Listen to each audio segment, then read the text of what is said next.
Sin dall'annuncio di questa feature, Breakpoint è stato demonizzato per la strana scelta di inserire un livello per nemici ed equipaggiamenti, che per il personaggio giocante fanno media, originando il livello attrezzatura, o Gear Score, un livello su cui si basano i valori di attacco e difesa messi in relazione con il livello del nemico di turno. Nonostante sia un'aggiunta largamente poco apprezzata, che avvicina il gioco a un looter shooter e a un GDR se viziato alla meno peggio, dà comunque la possibilità di tentare un'impresa senza precedenti. Si può completare il Ghost Recon Breakpoint con Gear Score pari a 1. Ho cominciato la partita selezionando solo inizialmente la modalità più facile e ho tentato di far creare un personaggio inguardabile al generatore casuale. Ovviamente, la competenza umana nel creare qualcosa di obbrobrioso sarà sempre maggiore di quella di un computer che crea casualmente personaggi brutti. È per questo che mi sono creato da solo le fattezze del nostro eroe, con i basettoni biondi, gli occhi gialli, e lettania così, perché spero segretamente che Netflix adatti i miei personaggi per farne una serie, e crearne di non bianchi aumenta di molto questa probabilità. Ogni grande personaggio ha anche un grande nome che lo accompagna: James Bond, Geralt di Rivia, Ezio Auditore, Zeb89 e adesso vi presento Waldemaro Borraggine. Mi sono fatto strada per i primi 300 metri nella mia avventura per prendere un'arma che non faccia schifo e ho trovato un SG553, nota anche come un'arma che sblocchi nella coppa di Battlefield 3 e di cui si ricordano solo i veri pro gamer. Io me la ricordo, di livello 7. La media con tutti gli altri pezzi di equipaggiamento dava come risultato 2, per cui, per rispondere brevemente alla domanda del titolo, no, ma solo perché tutti gli equipaggiamenti che si trovano all'inizio saranno sempre come un minimo di livello 7 e questo farà salire la media. Comunque sia, in un gioco dove si può arrivare fino al livello 300 in Gear Score, livello 1 e livello 2 sono praticamente la stessa cosa. I nemici saranno sempre di livello più alto, dovrò usare unicamente un'arma, oltre che la pistola di livello 1, e non potendo fare nulla al riguardo, ho deciso di continuare e mi sono chiesto, si può completare Ghost Recon Breakpoint con un Gear Score pari a 2? Con il mio primo punto abilità ho sbloccato la cassa pantera, l'unica che mi vedrete utilizzare per tutto il video, perché in questo gioco lo stealth dovrebbe essere il punto focale. Ho visto Weaver venire seguito da The Punisher e ho affrontato i lupi per la prima volta. Erano già avversari di livello 100, come potevo pensare di affrontarli? Fortunatamente, il 2019 è stato per Ubisoft un anno che ha portato azzardi senza dimenticare un po' di logica, similmente a quanto ho provato in questo video su Far Cry New Dawn, che ovviamente vi consiglio di andare a vedere per dare credito a un content creator originale su YouTube Italia. Un colpo alla testa contro qualsiasi nemico con qualsiasi arma sarà sempre un headshot garantito, come nella vita reale, e i lupi non fanno eccezione. Andando avanti, ho trovato la mia seconda arma, questo sacco dell'umido dimenticato al sole di arma, che nonostante sia un DRM è comunque un bolt action con un raggio di fuoco degno di un moschetto di 3 secoli fa.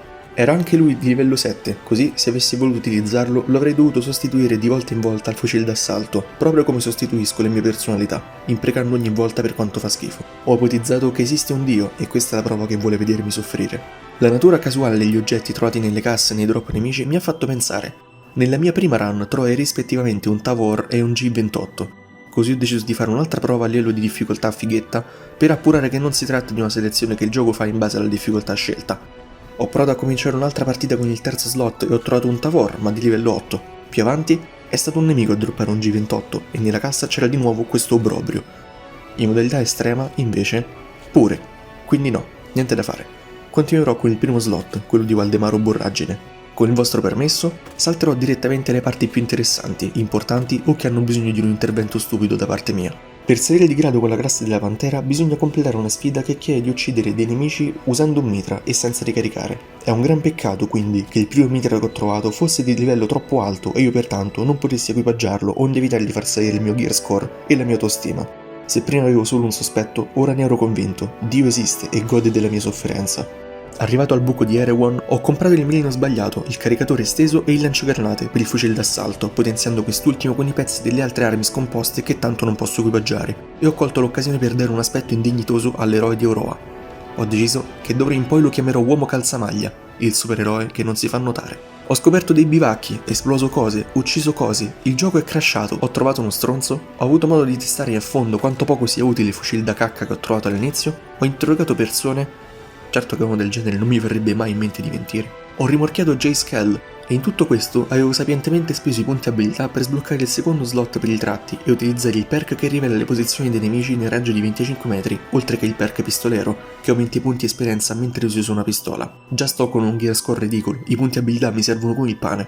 Mi sono documentato e ho scoperto che Erewhon è il nome di un libro uscito 148 anni fa. 148, ci pensate? Incredibile come sia quasi lo stesso numero di sacrifici che ho dovuto fare per far girare a 60 fps quasi fissi questo gioco sul mio computer ormai datato.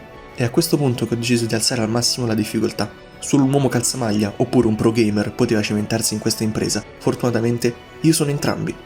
Avrei potuto sempre abbassarla in caso di difficoltà insoperchiabili, ma poi ho deciso di non farlo perché i veri pro gamer, come i veri spartani, dimostrano sempre il loro valore in battaglia. Ora che ci penso, credo di avervi spoilerato la mia prossima challenge run, o la prossima, fa lo stesso, ma potrebbe essere ancora più epica di questa. Adesso credo di avervi proprio tolto ogni dubbio. Il 90% delle missioni di questo gioco si svolge così. Vai in posto, indaga, vai in nuovo posto, indaga, vai in ultimo posto per completare obiettivo. Essendo questo gioco in teoria uno stealth, ho deciso che avrei provato a completare più obiettivi possibile eliminando solo lo stretto necessario dei nemici. Spoiler, a volte anche nessuno, in pieno stile Splinter Cell. In modo tale da espormi quanto meno potessi e ricorrere all'ultraviolenza soltanto se avessi messo in allerta mezza Aurora. È successo molto spesso. Christina Cromwell mi ha fatto cercare cose lì vicino, facendomi morire un paio di volte, e così ho deciso che sarei stato anche più cauto di come avevo pronosticato. Avrei addirittura nascosto i cadaveri, ma devo appuntare che farli a pezzi e nasconderli nei giardini di diverse persone innocenti funziona meglio, ed è pure più divertente. Sono stato inviato a svolgere alcune fetch quest, alcune completate egregiamente in stealth perfetto ripulendo da cima a fondo una base, un'altra... diciamo soltanto un po' meno egregiamente, il gioco si è emozionato ed è crashato un'altra volta, e per l'ultimo obiettivo ho fatto tanti ma tanti tentativi. Era difficile? No, è solo che c'erano due grossi problemi da bypassare. Il primo è che sono un folle e ho tentato di fare la stessa esatta cosa ancora e poi ancora, aspettandomi risultati diversi. Cogliete la citazione, per favore, animali. E il secondo è che questo gioco è l'equivalente virtuale di un moscone pieno di deiezioni che imbratta tutte le pareti bianche di casa tua. È stupido, insensato e molto ma molto merdoso, visto che rende il personaggio lento come l'anno della fame per fare una cosa apparentemente molto semplice, mentre per fargli hackerare il computer personale di un ingegnere informatico ci mette 2 secondi appena. Finalmente ho portato a termine la missione, camperando come un disgraziato, e sono potuto tornare dalla Cromwell. Sfortunatamente, questo è un videogioco, e ogni videogioco ha delle regole non scritte, tra cui per esempio dover accompagnare un personaggio non giocante che si muove più lento di te se corre ma più veloce di te se cammina, oppure, come in questo caso, bisogna difendere una Cromwell per 3 minuti con dei lupi che ti attaccano e sanno dove ti trovi. Molto intelligente, oltretutto, aver scelto un vicolo cieco e all'aperto dove fare questa cosa. Brava Cromwell, se non ti conoscessi direi che c'è la terza elementare. Dopo ben 20 minuti di tentativi in cui è successo di tutto, dal normale essere shottati da un lupo all'anormale essere shottati da un drone piccolo come una farfalla, e soprattutto dopo un primo tentativo in cui la Cromwell ha sofferto un calo di zuccheri e ha fallito la missione altrimenti non si spiega, sono riuscito a fare non mi ricordo che dovevo fare, tipo scaricare un virus, e portarla in salvo. Essendo un supereroe, l'uomo calzamaglia non la giudicherà. Visto che bisognava allungare il brodo, Crompalle mi ha spedito a salvare alcuni amici suoi nerd, ovviamente in 2 posti diversi e dislocati tra loro. È stato nel secondo campo che mi sono accorto di un particolare inquietante. Il livello dei nemici non scala sempre in base all'avanzamento nella storia o alla difficoltà della missione, bensì in base al livello attrezzatore del giocatore, così come i loro drop. Per questa ragione, i nemici della Sentinel sono sempre di livello 6, tranne in alcune missioni, e droppano equipaggiamenti di massimo livello 11 o 12, mentre i lupi sono gli unici che hanno livelli più dinamici. È stata questa la ragione che mi ha portato a non abbassare mai neanche una volta la difficoltà. Calcolate che poi sono svantaggiato nel non poter comunque contare sui bonus che dà l'attrezzatura migliore, e anche perché nel migliore dei casi ci vogliono solo 3 colpi per uccidermi, ma i lupi mi shottano la maggior parte delle volte. Svolta la missione, sono andato a cercare Ian Blake, tra l'altro trovando subito la sua posizione perché un nemico poco sveglio mi si è avvicinato mentre ero nascosto. Ho ripulito la sua lurida base, prendendolo e trascinandolo come un sacco di patate fin dove volevo, interrogandolo solo una volta giunto a destinazione. Ho effettivamente fottuto il sistema, perché appena si comincia a interrogarlo, spawna un elicottero che ci dà la caccia. Ho trovato poi informazioni su Silverback, il primo mini boss, in un campo difeso da un fottio di lupi. Sono stato bravo nell'interrogare il poveraccio di turno senza farmi sgamare e poi sono stato stupido quando ho cominciato a sparare ad alcuni lupi curiosi che si sono affacciati. Mi è toccato scappare via, scivolando come su una sedia a rotelle in discesa senza freni, ma era troppo una scena da gameplay, early build e 3 demo, e sono pure sopravvissuto. Quel peracoltaro di Silverback si trova in una specie di base missilistica interrata in mezzo alla neve. In verità ho avuto qualche problema a entrare e nessuno dei lupi visti finora aveva una schiena riconoscibile, ma al secondo respawn mi sono trovato davanti a un accesso secondario che mi ha permesso di ritrovare l'obiettivo, graziarlo con un colpo alla testa e darmela a gambe.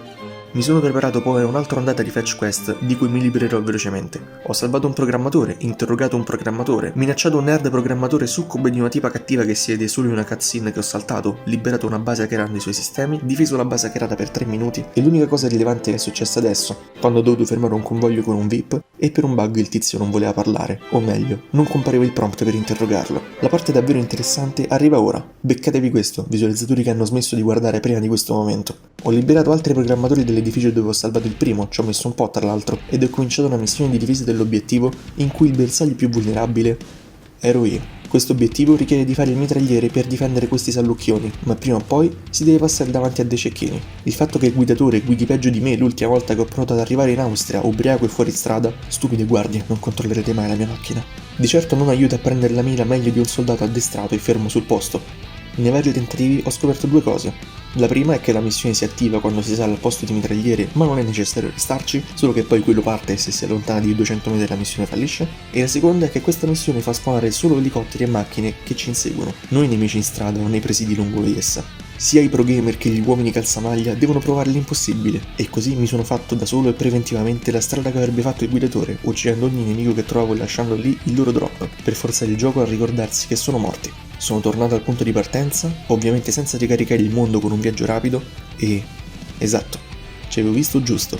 La missione è andata addirittura più liscia di quanto pensassi. Ho ucciso Ilsa Herzog e sono potuto andare a fare la festa al secondo mini boss, Rosebud. Costei, perché se non c'è un cattivo femmina la Ubisoft non è contenta, si trova in una base piena di lupi. La mia strategia è stata quella della mia prima volta, sorprenderla alle spalle. Ovviamente sto parlando della prima volta che ho illuminato Rosebud, ma sono sicuro che c'eravate arrivati. Sappiate con molta stima di voi, brutti pezzi di me. Bisognava eliminare soltanto i cecchini, perché sono quelli che ci vedono meglio per definizione, ma mi sono dimostrato troppo esuberante e ho assassinato anche uno dei lupi che stava in mezzo. È stato trovato il cadavere. Nel tentare di non far spargere la voce mi sono fatto beccare e sono morto, one-shottato da Rosebud. Ma sapete cosa? Non importava. Ci ho riprovato, più forte della morte, mi sono messo il deodorante giusto per avvicinarmi alla cecchina e sono riuscito a sorprenderla pugnalandola come mai aveva fatto un supereroe prima d'ora. Finita anche Bocciolo di Rosa, che nome appropriato per una tiratrice scelta che si diverte ad andare a caccia di gente indifesa con un fucile antimateria, sono andato a cercare Paola Madera, quella che si vede durante il reveal del gioco a maggio del 2019. Ma prima, ovviamente, c'erano di mezzo un po' di quest al limite dell'inutile. Una di quest prevedeva di far evadere da una prigione un deficiente che sono riuscito a scarrozzare via senza essere visto o sentito. Il deficiente mi ha detto dove cercare Paola e alla fine l'ho trovata prevedibilmente dove si era vista nel reveal del gioco. Ho fatto più di qualche tentativo, per una serie di motivi che hanno visto la mala sorte protagonista ufficiale, e finalmente l'ho portata in salvo, dopo aver appreso che esiste un altro mini boss che si chiama letteralmente Piglia Mosche, che ridere. Ho poi portato Paola sull'isola dei rivoltosi di turno, il cui capo è la sorella del deficiente di prima. Prima di procedere sono andato a eliminare Flycatcher. Trovarlo è stato un po' come cercare una talpa in un giardino pieno di buche. Ho dovuto controllare 4 posti prima di trovare la sua stupida base e sono entrato dalla parte della strada evitando come possibile uno scontro frontale. Vi dirò un segreto, si trova proprio lì, dietro quelle porte, ma per sbloccarle bisogna creare un computer che si trova alla base della base. Per arrivarci bisogna scendere lungo tutta questa scala e poi risalire. Per disgrazia o per fortuna sono stato ucciso e poi ho dovuto ricominciare. Ma c'è un ma. Tentando di sparare attraverso le porte, ho ucciso proprio quel coglione raro di Flycatcher e le porte si sono aperte da sole. Non ho dovuto nemmeno sporgermi per prendere i suoi dati e la missione era bella che compiuta. A questo punto, e dopo un'altra fetch quest in 2 indagini, OBS Studio ha deciso di disconoscere l'input di registrazione. Detto papale, non si vedeva un cazzo della missione in cui il deficiente di prima tentava di farmi esplodere dentro un furgone. Ma fortunatamente si tratta solo di questo ed era una missione molto facile. Paola Madera mi ha raggiunto a bordo di un elicottero militare per aiutarmi a distruggere il suo stesso lavoro per non farlo finire nelle mani sbagliate. Io ho convinto o costretto, non mi ricordo, la bionda ad aiutare Rip-Off Pagan Man, cioè J-Scale. È arrivato il momento di una rapida nozione di psicologia. Il cervello tende a rimuovere automaticamente i ricordi sgradevoli. È per questo che non mi sono ricordato di scrivere nulla nel mio script riguardo questa fase, l'invasione di una base di lupi. La mostruosa superiorità numerica dei nemici, insieme al loro livello elevato, l'ambiente angusto, il mio gear score ridicolo e le frequenti morti, hanno reso questo compito tra le sfide più ardue. A dare più fastidio c'è il fatto che nonostante mi muovessi furtivamente, l'uomo calzamaglia ha le chiappone e il rumore che fanno quando si muoveva continuava ad allertare i lupi. Ho utilizzato la mia razione della vita di fortuna per valicare questo enorme scoglio, anziché usarla per vincere l'allotto. Ho visto il sottomarino di Walker andarsene a fare in culo, dopodiché sono dovuto andare a salvare una dei buoni femmina, perché se non ce ne sono abbastanza Ubisoft non è contenta, e l'unico personaggio piacevole del gioco che si vede solo in 2 occasioni.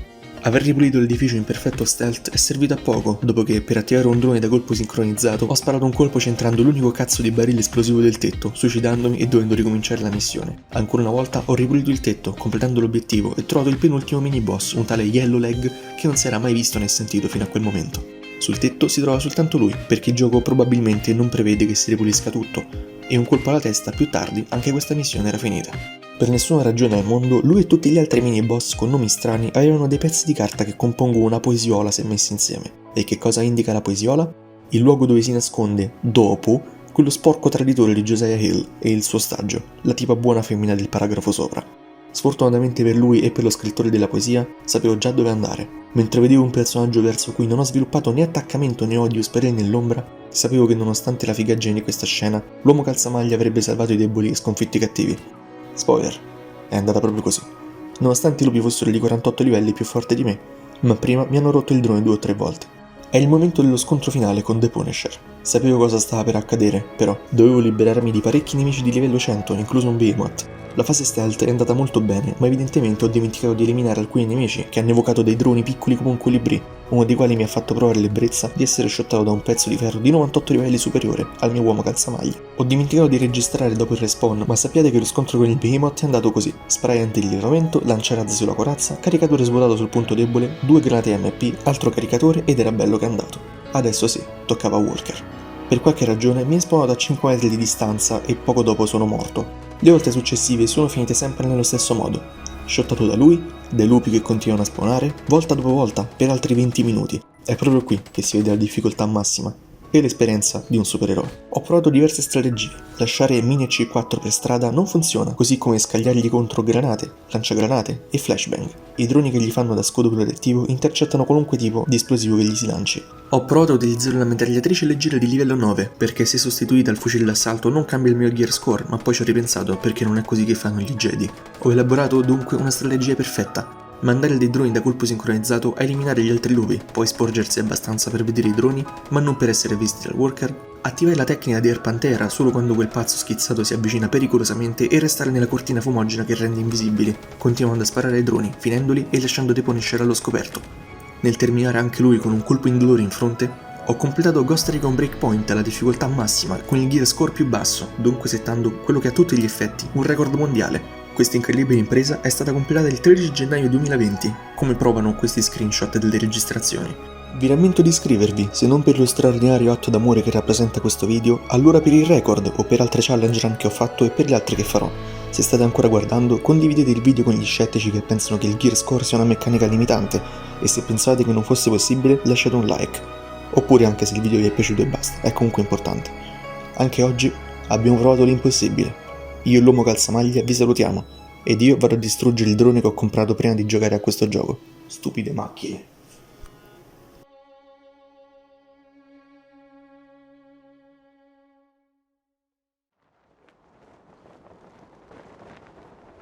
Nomad Erwan. Missione compiuta. È una notizia fantastica. Lo farò sapere a tutti. Sto tornando. Dite a Mezz di tenere da parte un po' di quel whisky.